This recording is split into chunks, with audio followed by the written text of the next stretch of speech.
Bonjour à tous, on se retrouve pour une nouvelle vidéo sur la chaîne Texama, cette fois-ci à nouveau pour un nouveau guide d'achat de cartes graphiques, oui. Donc quelle carte graphique acheter. Donc comme ce guide était déjà techniquement sorti, je ne sais pas comment je vais faire au niveau du titre, donc partie du principe que voilà. Donc comme d'habitude, ces guides d'achat ont une date de péremption, d'ici 1 mois, 2 mois, le paysage des cartes graphiques aura peut-être changé, je ne sais pas vous le garantir. Donc prenez toujours avec des pincettes, tout ça. Et aussi un truc très important, c'est qu'il manque encore une sortie d'une seule carte graphique qui n'est pas encore sortie techniquement jusqu'à maintenant. Pour terminer ce guide, j'en parlerai quand on y arrivera, mais voilà, tenez-en compte. Aussi, du coup, on va traiter chronologiquement, on va commencer par les cartes graphiques les moins chères et on va aller vers les cartes graphiques les plus chères. Donc si vous voulez suivre le flux de la vidéo, c'est à peu près comme ça. Et aussi, évidemment, vous achetez sur les sites que vous voulez, vous achetez les marques que vous voulez. Cette vidéo est juste là un titre indicatif. Je vous dis, cette carte-là est pas trop mal, cette carte-là est à éviter. Comme ça, vous savez prendre quelle décision quand vous faites votre config ou autre chose. Donc voilà. Du coup, commençons tout de suite. Ok, on va commencer du coup. Comme d'habitude, on est sur le comparateur de prix de hardware.fr. Tenez compte que le comparateur n'affiche pas toujours les derniers prix, que s'il y a des ventes flash ou des codes promotion sur certains sites, il n'en tiendra pas compte. Donc, regardez juste un titre indicatif. Et nous, c'est juste, vraiment, j'utilise le site ici pour vous montrer à peu près le prix de manière générale sur tous les sites. Après, évidemment, si je vous recommande une carte graphique en particulier pour votre budget, allez chercher sur le web si vous pouvez la trouver moins chère sur certains sites. Tenez compte aussi que certains sites, des fois, vendent des cartes d'occasion. Rakuten, par exemple, c'est bien ça, oui, Rakuten. En vente d'occasion, faites attention, ne prenez pas de carte graphique d'occasion. Il y a des trucs qu'on peut acheter d'occasion en informatique, no problemo, les processeurs, no problemo, mais les cartes graphiques, c'est des choses qu'il ne faut jamais acheter d'occasion parce qu'il y a beaucoup de gens qui les ont utilisées pour les cryptocurrencies, miner des cryptocurrencies, et du coup, c'est des cartes qui sont usées jusqu'à l'os et qui vont aussi bien vous claquer dans les doigts d'ici quelques mois. Donc, faites très attention avec les cartes graphiques d'occasion. Aussi, un dernier truc, évidemment, c'est que vous achetez sur le site que vous voulez, vous achetez la carte que vous voulez. Ce guide est un titre indicatif, comme d'habitude, date de péremption et tout le tralala, hein, je tiens à le repréciser. Donc voilà. Du coup, commençons. La première est la RX 570. C'est la meilleure carte graphique que vous pouvez acheter. Premier prix, on va dire. En dessous, ça ne vaut pas la peine. Vous avez des GTX 1050, vaut pas la peine. 1050 Ti, vaut pas la peine. Vraiment. D'un point de vue performance et prix, ça ne vaut juste pas la peine. Vous avez la GTX 1650.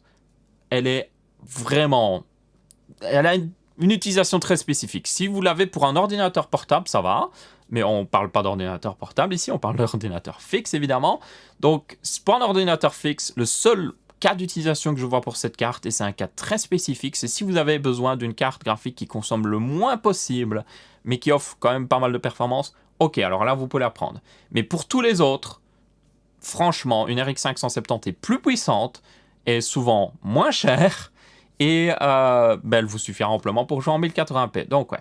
D'ailleurs, je ferai toujours des recommandations de résolution par rapport à quel graphique vous devriez prendre ou autre chose. Donc 1080p, RX 570, génial en premier prix. Vous pouvez la trouver à 140 €. Il y a beaucoup de modèles à 140 €. Vous avez d'autres modèles beaucoup plus chers, faites attention. Vous avez des modèles 4 et 8 Go. Franchement, pour jouer en 1080p, 4 ou 8 Go ne va pas faire une énorme différence. Si vous pouvez mettre la main sur un modèle 8 Go pour à peu près le même prix que le 4 Go, allez-y. Ou sinon, franchement, prenez le modèle 4 Go. Donc là, par exemple, on a un modèle MSI qui est... Alors ça, c'est un faux prix, par exemple. Il est plus cher sur Rakuten. Le vrai prix, c'est Cdiscount qu'il a à 131 €. Ça vaut vraiment la peine, franchement, à ce prix-là. C'est un modèle MSI en plus, qui a double ventilateur, donc qui est plutôt bien refroidi. Mais vous avez à peu près vraiment du choix ici. Le prochain choix logique au-dessus, ce serait justement la RX 580. Alors, il y aurait la GTX 1060 s'il y avait encore des stocks, mais je vous rappelle qu'elle était arrêtée d'être produite. Du coup, maintenant, tous les stocks ont été vraiment décimés, il n'y a presque plus rien. Si vous arrivez toutefois à trouver une GTX 1060, je dis bien 1060, 6 Go, pas 3 Go, 6 Go, en dessous de 200 €, en stock sur un site, un modèle neuf, ça vaut la peine. Sinon, RX 580, un peu plus puissante, elle est pratiquement au même niveau de puissance qu'une 1060, justement. Et vous pouvez trouver des modèles 8 Go pour vraiment pas cher. Et franchement, elle est pas trop mal. Il y a moyen de la trouver pour 170 €, 170 si vous préférez. Un bon modèle. Et au-dessus, vous avez aussi peut-être la possibilité de trouver des RX 590 qui sont juste des RX 580 overclockés, on va être honnête. Mais elles valent vraiment la peine. Et vous pouvez les trouver en dessous de 200 € ici. Vous voyez, il y a un modèle en dessous de 200 €. Le modèle 234 € par contre ne vaut vraiment pas la peine. Au-dessus de 200 € selon moi, elles ne valent plus la peine. Le maximum que je mettrais, ce serait 210 €. Au-dessus, on arrive à notre prochain choix logique. Et là, on parle toujours de 1080p au niveau du jeu. Vous pourriez jouer en 1440p, hein, en 60 FPS. Mais là, je parle de 1080p peut-être à 120 FPS ou avec plus de détails ou autre chose, ça peut valoir la peine. Le prochain choix logique, c'est la GTX 1660 qui, elle, sera vendue vers 230 €, plus ou moins. Hein. Et vous avez pas mal de choix. Alors là, le comparateur de prix affiche aussi les modèles TI. Évidemment, nous, ce qui nous intéresse, c'est le modèle non TI. Ici, on parlera du TI juste après. Et vous pouvez le trouver, comme j'ai dit, à vraiment 230, 240. Si vous commencez à vous rapprocher des 260, ça commence à devenir moins intéressant parce que vous avez la TI qui est juste au-dessus, que vous pouvez la voir en premier prix à ce niveau-là et on va en parler après. Et du coup, au niveau des modèles aussi, vous avez beaucoup de modèles Zotac qui sont pas mal, quelques modèles EVGA qui sont pas mal niveau prix aussi. Donc c'est à vous de voir. C'est vraiment à vous de voir ce qui vous convient le plus. Donc là, on aura un modèle Asus, on a un autre modèle Asus. Ici, on va regarder un petit peu.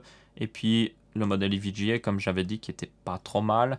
Je vois aussi une à 220 € ici. Hop. Il faut voir un petit peu selon les sites, selon les promotions que vous pouvez avoir. Vous pourrez l'avoir pour moins cher. Aussi, faites attention. Je le redis jamais assez, mais faites attention à Amazon. Hein. Regardez que c'est bien vendu par Amazon. C'est sur le site que vous regardez, c'est vendu par qui. Regardez que c'est vendu et expédié par Amazon. Si ce n'est pas le cas, je vous le déconseille.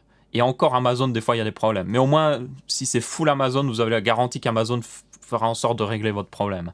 Donc faites attention avec Amazon. Hein. Des fois, il y a des fausses cartes graphiques qui sont envoyées ou c'est pas la bonne carte graphique ou autre chose. Donc vérifiez bien aussi le paquet dès qu'il arrive si c'est bien la bonne carte graphique.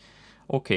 Du coup, 240 €, ouais. C'est à peu près le plus bas que vous pourrez avoir. Il y en avait une quand même toutefois à 227, ouais. Sur hardware.fr en plus. Une Inno 3D. C'est pas les meilleures cartes graphiques, mais elles sont pas trop mal. Le design est plutôt bof. Ça s'est ouvert sur l'autre page. Ouais, c'est plutôt bof, mais elles font l'affaire, ok? Donc si vous êtes vraiment... c'est votre limite de budget, ça peut valoir la peine. Et là, 227 €, ce qui est plutôt pas mal. Donc ouais. Ensuite, vous avez un autre choix qui est spécifique. Hein? C'est une Vega 56 qui existe encore en stock à certains endroits, en fond de stock. Et vous avez notamment un modèle chez Rue du Commerce et aussi certainement Top Achat, parce que pour ceux qui ne savent pas, Rue du Commerce, genre Top Achat appartient à Rue du Commerce, donc ils partagent les mêmes stocks et souvent exactement les mêmes prix. Du coup, là, ils mettent pas Top Achat, mais genre s'il y avait Top Achat, ce sera affiché au même prix. Hein. Donc, je tiens à le préciser. Et du coup, vous avez un modèle Vega 56, 8 Go en HBM. Donc, ça peut valoir la peine pour ceux qui sont plutôt sur Linux. Parce que AMD a un meilleur support Linux bien souvent, vraiment, surtout avec les Vega 56 et 64, et aussi alors je ne sais pas si c'est le cas encore avec les nouvelles RX, mais les Vega 56 sont plutôt bien supportés sous Linux maintenant, et les 8 Go de mémoire HBM peuvent être très bons pour ceux qui font des choses dans le domaine professionnel qui ont besoin d'une mémoire très rapide. Donc c'est un choix très spécifique, mais qui existe. Par contre, tenez compte que c'est un modèle blower, donc il va faire énormément de bruit. Et ouais, il y a des modèles non blower qui existent, mais c'est dur. Enfin, elles sont souvent à des prix très hauts. Il y en avait des bons modèles, franchement, à des prix plutôt honnêtes avant, mais ils sont plus en stock, en gros. Vous avez par exemple un modèle Saphir, par exemple. Vous aviez un modèle Asus qui était vraiment pas mal. Ici, le modèle Saphir peut être intéressant, mais on commence à se rapprocher d'une GTX 1660 Ti. Donc, à part si vraiment il vous faut une carte AMD plutôt puissante, là, il va falloir repasser chez Nvidia. Du coup, notre prochain choix logique, c'est la GTX 1660 Ti. D'ailleurs, à partir de la Vega 56 et de la 1660 Ti, on entre dans le territoire du 1440p. Vous pouvez vraiment commencer à jouer en 1440p de manière confortable. Pas à fond, ultra à fond, mais ça sert à rien de se mettre en ultra. Je ferai certainement une vidéo dans le futur, et je l'avais dit, mais je vous jure que la différence entre l'ultra et le très élevé et l'élevé plutôt, donc élevé, très élevé ou ultra élevé, il n'y a pas grand chose, mais par contre la différence en FPS est énorme. Donc ouais, jouez en élevé et vous verrez que vous aurez de bien meilleurs FPS et genre pratiquement la même qualité. Du coup, et un meilleur FPS est souvent plus plaisant à jouer. Ça dépend le jeu évidemment. Mais du coup, ça c'est une première carte où vous pouvez vraiment jouer en 1440p de manière confortable. Pas incroyable en 120 FPS, mais confortable. Enfin, ça dépend le jeu aussi. Du coup, vous avez différents modèles. Les plus bas modèles que vous pourrez trouver seront vers 270, 260. Et là, ça vaut vraiment la peine. Vraiment. Donc, vous avez un modèle Gigabyte ici, apparemment, qui est en sacré promo. Par contre, c'est un modèle ITX. Donc, c'est un modèle très petit, donc moins bien refroidi, tout ça. Après, la GTX 1660 Ti ne chauffe pas énormément non plus, donc voilà. Mais elle sera un peu plus bruyante, du coup, vu que c'est un modèle avec un seul ventilateur, il devra travailler plus dur pour compenser. Mais j'avais vu d'autres modèles, vous avez un modèle dual de Asus, par exemple, à 290 €, ça vaut la peine, vraiment. Sur Amazon, toutefois, faites attention, il est sur Cdiscount et tout ça, donc ça devra aller. Vous avez aussi d'autres modèles, j'en avais vu un moins cher. Ah si, voilà. Il me semble bien, il n'est pas affiché parce que Top Achat n'est pas affiché sur hardware.fr, je sais pas pourquoi. Vous avez un modèle KFA2 à 280 €, vaut vraiment la peine. Il y a beaucoup de gens qui n'aiment pas trop, enfin il y a quelques personnes qui n'aiment pas trop plutôt KFA2, mais il faut tenir compte que KFA2 c'est Galax, et Galax est l'un des plus grands constructeurs de cartes graphiques au monde qui existe, surtout en Chine. Mais comme je le dis souvent, toutes les cartes graphiques sont fabriquées en Chine ou à Taïwan, donc ouais, ça ne veut pas dire grand chose. En tout cas, c'est des modèles plutôt basiques, hein. Il n'y a pas d'RGB ou autre chose, mais comme vous pouvez voir, il y a tout ce qu'il faut, il y a deux ventilateurs suffisants pour refroidir, et le prix est plutôt contenu, donc ouais, ça vaut vraiment la peine. Ah tiens, c'est une promotion ici. Ah, si c'est une promotion, tenez compte que oui, c'est une promotion, elle est à 299 normalement. J'avais pas vu ça, mais vous avez d'autres modèles, de toute façon, on en a vu plusieurs qui étaient à... Tant que vous la trouvez vers 270 jusqu'à 310 €, je dirais, ça devra aller, parce que au-dessus, on a notre prochain choix logique, qui devient vraiment confortable pour le 1440p ici, c'est la GTX, enfin la RTX, oui, je vais me faire avoir à chaque fois encore. La RTX 2060, non super, je vais devoir le préciser jusqu'à la fin de cette vidéo. C'est le modèle non super, faites attention, il n'est pas super, mais il est quand même bien. Voilà, j'étais obligé de faire cette blague aussi. Vous avez un modèle EVGA qui est en pro... Enfin, c'est l'un des meilleurs modèles qui existent, franchement. D'un point de vue prix déjà, parce qu'il est à 320 € sur pas mal de sites, comme vous pouvez voir. Donc on va le prendre chez Cdiscount, parce que si je vais sur Amazon, ça va afficher mon adresse, comme d'habitude. Il faudrait que je me déconnecte à chaque fois. Mais bon, j'ai un peu la flemme. Est-ce que tu veux bien afficher Cdiscount? Apparemment non. Dans tous les cas, ce modèle n'est pas trop mal. Il est mieux refroidi qu'il n'en a l'air, parce que c'est un modèle, voilà... Oh, j'ai cru que c'était sur Amazon. C'est bizarre, le site de Cdiscount ressemble énormément à Amazon. Il y a juste une petite ressemblance ici. Ah, certainement juste une coïncidence. Bref, dans tous les cas, comme vous pouvez voir, modèle 3 slots. Donc il est mieux refroidi qu'il n'y paraît. Par contre, c'est un modèle 3 slots. Donc si vous avez besoin des slots de votre carte mère en dessous, faites attention. Aussi, si vous avez un boîtier où peut-être vous n'avez pas beaucoup de place en largeur, mais plus de place en longueur, ce qui peut arriver. Faites attention aussi. Mais c'est un modèle très intéressant et le prix est très contenu. Vous pouvez aussi le trouver sur Top Achat normalement, vu que c'est pas encore une fois affiché. Mais ouais, très bon modèle. Il y a d'autres modèles de RTX 2060 qui existent, mais bien souvent, je ne sais pas encore pourquoi. Normalement, en fait, la 2060 a dû baisser de prix. Et ça, c'est son véritable nouveau prix, vers 330 €. Et beaucoup de sites les affichent encore à pratiquement 400 €. Donc moi je n'irai pas plus haut, vraiment pas plus haut que 350 €, parce que notre prochain choix logique, qui est aussi très confortable en 1440p, et vous pourriez même commencer à jouer un petit peu en 4K, mais faites attention que le 4K demande quand même pas mal de puissance, c'est les RX 5700, qui sont des cartes vraiment puissantes, vraiment, elles sont excellentes. C'est parmi les cartes qui ont le meilleur ratio puissance-prix d'ailleurs, et vous pouvez les trouver à 340 € ou moins cher, certaines à plus de 370 €. Par contre, et c'est un petit peu le truc dommage, à l'heure où je fais cette vidéo, il n'y a que les modèles blower qui sont sortis. C'est les modèles avec un seul ventilateur qui chasse tout l'air à l'extérieur. Ça peut être bien dans certains boîtiers, mais tenez compte que par défaut, elle est un peu plus bruyante. Mais vous pouvez régler le ventilateur pour qu'elle soit moins bruyante, tout en ayant quand même des performances plutôt honnêtes. Donc il faudra un petit peu la tweaker pour qu'elle devienne un peu meilleure. Rien de très compliqué, hein. Changer la courbe de ventilateur, c'est pas très compliqué. Vous installez Afterburner ou autre chose et ça se change très facilement. Et c'est pas de l'overclocking ou autre chose, donc Il n'y a aucune inquiétude pour votre carte, je tiens à le préciser. Mais ouais, tenez compte que les modèles custom ne sont pas encore disponibles. D'ici là, si vous regardez cette vidéo dans 2 semaines, il y a de fortes chances qu'ils soient peut-être déjà disponibles. Si c'est le cas, je ne sais pas le prix évidemment, je ne peux pas prédire l'avenir, mais je suppose que les modèles des prix de custom s'approchera des 400, 420 euros. Ça peut valoir la peine, franchement, surtout si c'est des bons modèles bien refroidis. Mais voilà, tenez compte que je ne sais pas prévenir l'avenir. Mais si vous voulez vous resituer d'ailleurs, la 5700 est légèrement moins puissante qu'une RTX 2060 super, mais elle est plus puissante qu'une RTX 2060 non super. Voilà, ça devient compliqué. Par contre, la RTX 5700, enfin la RX 5700, ça devient compliqué, je vous jure. Et peut être pas mal overclocké, traficoté par-ci par-là pour compenser largement. Donc c'est une excellente carte et du coup les modèles custom devraient être vraiment excellents. Genre ils devraient être mieux au niveau fréquence, plus performants et ils devraient même certainement dépasser la RTX 2060 Super en réalité. Donc ouais, si vous pouvez les trouver, les modèles custom vers, je prédis l'avenir ici, vers 400, 420, 430 euros, ça vaut la peine encore. À ce prix-là, ça vaut la peine. Toutefois, vous vous rapprochez du prochain choix logique qui est la RX 5700 XT, qui est un modèle donc un peu plus puissant, qui lui est plus puissant qu'une RTX 2070, mais pas aussi puissant qu'une RTX 2070 Super. Oui, ça devient compliqué. Du coup, là, vous pouvez le trouver à 420 euros et des, tout ça. Donc, c'est le même prix que les modèles, certainement des modèles custom de la RX 5700. C'est pour ça que je dis de faire attention d'un point de vue de prix, parce que voilà, ça peut valoir la peine de prendre celui-là.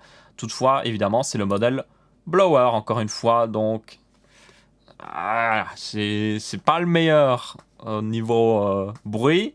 Il refroidit, il n'y a aucun problème, mais c'est pas le meilleur niveau bruit. Donc, encore une fois, ça vous de voir un petit peu. Vous pouvez encore une fois changer la courbe de ventilateur, ça marche très bien et ça vous donnera une excellente carte. Encore une fois, les RX 5700 et 5700 XT, surtout la 5700 en réalité, sont très bonnes pour le prix et vous pouvez vraiment les traficoter, les overclocker, faire ce que vous voulez. Vous avez même des waterblocks qui sont disponibles, mais bon, ça coûte cher les waterblocks, donc j'en tiens pas trop compte. Mais bon, des bonnes cartes quoi qu'il arrive. Et pour ceux qui se demandent, la RTX 2060 Super du coup, vaut pas la peine. Vous la trouverez à 420 euros, 410 euros minimum, et c'est le prix de la 5700 XT qui est plus puissante. Et donc voilà, la RTX 2060 Super, malheureusement, Nvidia l'a mis plus cher que la RTX 2060 normale. Du coup, elle vaut... En fait, elle est genre 8% plus chère, et elle est 8% plus performante. Du coup, c'est en mode... Ça change rien. Enfin non, elle est 8% plus chère, elle est 5% plus performante. Il me semble qu'il y avait une histoire comme ça. Dans tous les cas, elle vaut pas, selon moi, énormément la peine. Si vous pouvez l'avoir en dessous de 400 euros, un bon modèle custom, ok, peut-être. Mais sinon, non. Juste, moi, j'éviterais. Et aussi, du coup, les modèles super, j'allais dire. Les modèles custom de la 5700 vont sortir dans le futur. Je ne peux pas prédire l'avenir, encore une fois. Mais je pars du principe qu'ils seront en dessous de 500 euros. Certains dépasseront un peu les 500 euros, certainement. Si vous pouvez avoir un bon modèle custom pour en dessous du prix du prochain choix qu'on va voir, ça vaut la peine. Surtout si c'est un bon modèle qui est bien refroidi, qui peut-être a des meilleures performances de base, ça peut valoir la peine. Je ferai certainement une vidéo à leur sortie, ces modèles custom, pour justement résumer un petit peu. Donc, si vous êtes intéressé de les attendre, attendez cette vidéo-là. Et si vous regardez cette vidéo-ci dans 3 semaines, cherchez cette vidéo-là sur la chaîne qui sera peut-être disponible, ou peut-être dans un Texama Show, j'en parlerai. Ensuite, prochain choix logique, la RTX 2070 Super. Toujours pour jouer en 1440p, 4K, on peut commencer franchement à jouer de manière confortable. Hein. Le truc, c'est que le 4K est vraiment lourd, donc quand je dis confortable, il y a toujours à prendre avec des pincettes. Mais là, vous pouvez jouer en 1440p, 120 fps, 140 fps sans problème. Pas forcément en ultra, mais ça ne sert à rien de jouer en ultra, comme j'ai déjà dit. Donc là, les modèles super de la 2070 sont plutôt super. Voilà, j'étais obligé de le faire. Ils sont vendus... vous avez encore une fois le bon modèle Zotac Dual Fan qui est souvent pas trop cher. Voilà, 514 euros. Très bon prix, très bon modèle. Ça vaut vraiment la peine. Vous avez aussi un modèle Asus qui, pour une fois, est à un excellent prix. Le modèle Super Dual. Donc le modèle Dual, du coup. Je sais pas pourquoi j'ai dit Super Dual. Ça m'a l'air mieux. Il est super dual. Qui a un bon prix aussi. Vous avez aussi les modèles MSI qui sont à peu près au même prix. Tout le monde est à peu près dans la même gamme de prix, comme vous pouvez voir. Donc là, c'est à vous de choisir la marque qui vous convient le plus. Là, vous avez un modèle Gigabyte avec 3 ventilateurs. Ça peut valoir la peine d'un point de vue genre refroidissement, mais bon. Dans tous les cas, c'est la RTX 2070 Super. C'est la plus super des super. C'est la meilleure parce qu'elle a le niveau de performance d'une RTX 2080 pratiquement. Et elle est à 500 euros, ce qui est beaucoup moins cher que la 2080. La 2080 était à 700 euros, voilà, quelques semaines. Elle a baissé de prix évidemment.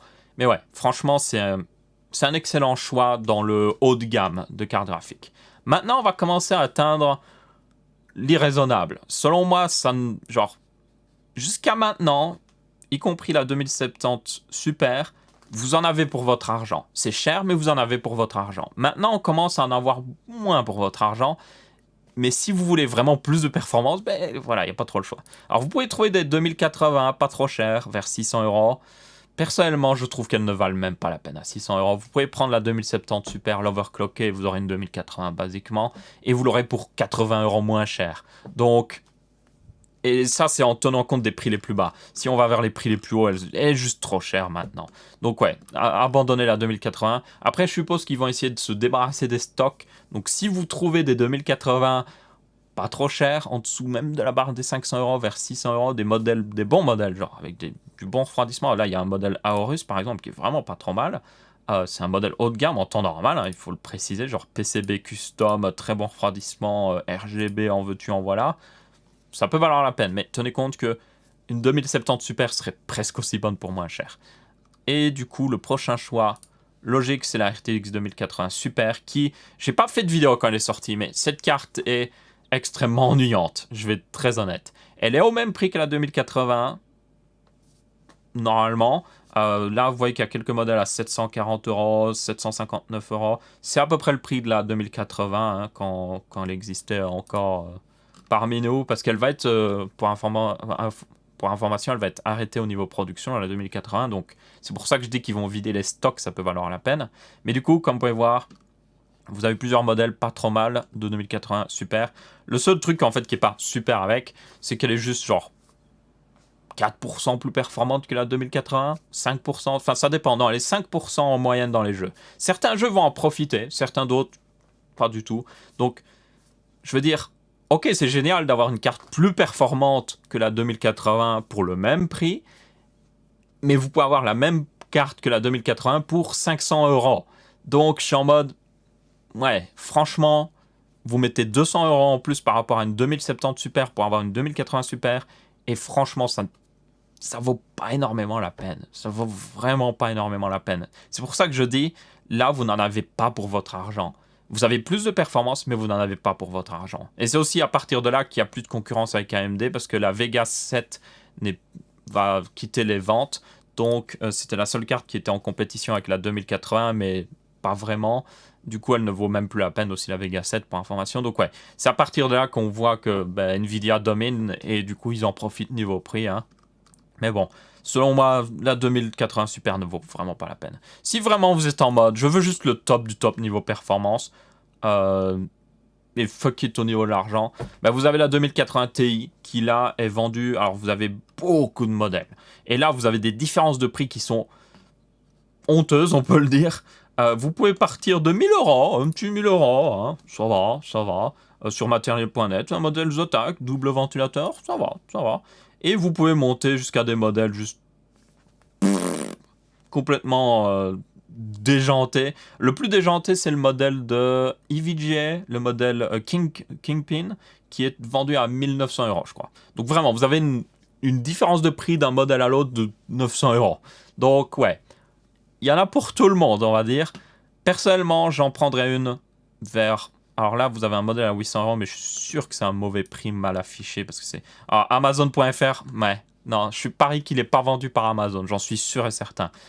Donc ouais, faites attention avec Amazon, je tiens à le repréciser. Mais du coup, ouais, moi je prendrais entre 1000 et 1200, 1300 pour des bons modèles peut-être. Si vraiment vous êtes en mode, ah, je veux un modèle avec du RGB qui est très bien refroidi et qui est genre génial, ok, allez-y, mais voilà, ne montez pas plus haut. Vous avez par exemple des Strix qui sont à 1200 euros. Ça, ce serait le plus haut que je montrais. C'est des excellentes cartes. Vous avez des modèles EVGA qui sont pas mal aussi. Vous avez un modèle... Alors, c'est un peu la concurrence des 3 grandes marques, on va dire. Vous avez Gigabyte qui a un modèle, du coup, un peu pareil. Hein. Hop. Vous avez aussi MSI qui a un modèle un peu pareil. Je le trouve ici, c'est le modèle... Alors, MSI a aussi des modèles avec des waterblocks directement intégrés, si vous êtes en mode fuck it. Mais en tout cas, vous avez à peu près la même chose chez les 3 marques. Vous avez un modèle 3 ventilateurs. Voilà, 3 ventilateurs. Chacun a son modèle 3 ventilateurs qui est vendu vers 1200 €, plus ou moins. Il y a des différences. Je veux dire, si vous mettez 1200 pour une carte, une différence de 60 €, c'est pas grand chose. Donc, ouais. Mais voilà, là, c'est le choix de marque. C'est des très bonnes cartes toutes les 3.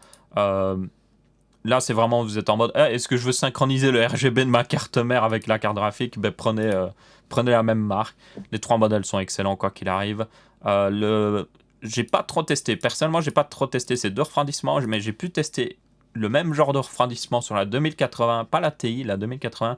Donc, c'est à peu près le même refroidissement. Et chez le modèle Asus, en tout cas, on l'entendait pas du tout. Vraiment, genre, la carte était juste à côté de moi. Elle était en pleine charge, en plein jeu. J'étais en mode, je n'entends rien. Donc, voilà. Mais les 2 autres modèles, je les ai pas testés plus que ça, personnellement. J'ai vu la Trio une fois, IRL, mais j'ai pas vu la modèle Aorus, donc je ne saurais vous dire. Mais à mon avis, ils seront certainement très performants aussi. Et pour ceux qui sont en mode premier prix, franchement, le modèle Zotac ici est vraiment bon. À 1000 € tout pile, ça vaut vraiment la peine. Vous avez peut-être moyen de trouver des 2080 Ti sur Top Achat, peut-être encore pour moins cher. Regardons. Des modèles KFA2, mais honnêtement, si vous êtes face à KFA2 Zotac, moi je prends Zotac, personnellement, donc ouais. Dans tous les cas, c'est à peu près le choix que vous avez. Et s'il y en a qui sont en mode « Hey, j'ai encore plus d'argent », achetez un meilleur écran. Vraiment, je vous le dis. Si vous avez plus d'argent, il vous faut une carte graphique qui va avec cet écran. D'ailleurs, 2080 Ti, vous pouvez jouer en 4K sans problème. C'est d'ailleurs, selon moi, la seule carte pour vraiment commencer à jouer en 4K sans problème. En dessous, c'est genre... Oui, vous pouvez, mais il faut sacrifier des trucs et c'est genre pas parfait. En gros, pour résumer très vite fait, on fait une conclusion. Je mettrai la conclusion dans la description. 140 € RX 570. Ensuite, vous pouvez prendre une RX 580 en dessous de 200 € ou une 590. Ou peut-être une 1060 si vous trouvez un vieux stock d'une 6 Go. Ensuite, 1660. Maximum 250 €, 1660 Ti, maximum 300-310 €. Ensuite, RTX 2060, que vous pouvez avoir pour 330 €, c'est un très bon prix. Et ensuite, vous montez à la RX 5700 de chez AMD, qui est très bonne aussi. Et puis après, la 5700 XT, ignorez la 2060 Super, elle n'existe pas, voilà. Et puis, dernier choix raisonnable, la 2700, 2070, 2070 si vous préférez, Super, qui elle est vendue vers 530 €, qui est le dernier choix logique. Au-dessus, vous avez la 2080 Super, selon moi elle ne vaut pas la peine, et puis vous avez le choix Overkill, comme j'ai dit, qui est la 2080 Ti, pour 1000 € ou 1200 € si vous prenez les vraiment gros modèles plus haut de gamme. Et donc voilà, c'est à peu près tout pour cette vidéo de guide d'achat. Achetez ce que vous voulez, évidemment, sur le site que vous voulez. Faites juste attention à Amazon, par exemple. Je l'ai déjà précisé, et au Rakuten, qui vend des modèles d'occasion. Et du coup, pas de carte graphique d'occasion, par pitié. À part si c'est quelqu'un que vous connaissez, mais sinon, non, je vous le déconseille fortement. Et du coup, c'est à peu près tout, franchement. Il n'y a pas plus à dire. Si vous avez aimé cette vidéo, n'hésitez pas à laisser un petit pouce bleu. Si vous trouvez que cette vidéo serait utile à d'autres personnes, n'hésitez pas à la partager. Si vous avez des commentaires, ou justement si vous êtes en mode « Oh, j'ai trouvé un deal incroyable », mais vous l'avez confirmé, hein, c'est pas sur des sites chelous ou autre chose, n'hésitez pas à les mettre dans les commentaires. Et aussi, tenez compte que cette vidéo a une date de péremption d'ici quelques mois, elle ne vaudra plus trop la peine. J'espère en tout cas. Parce que si elle ne vaut plus la peine, c'est que les prix ont évolué et sont devenus meilleurs. Ou sinon, oui, ce serait un peu triste. Bref, merci à tous et on se revoit pour une prochaine vidéo. Ciao, ciao!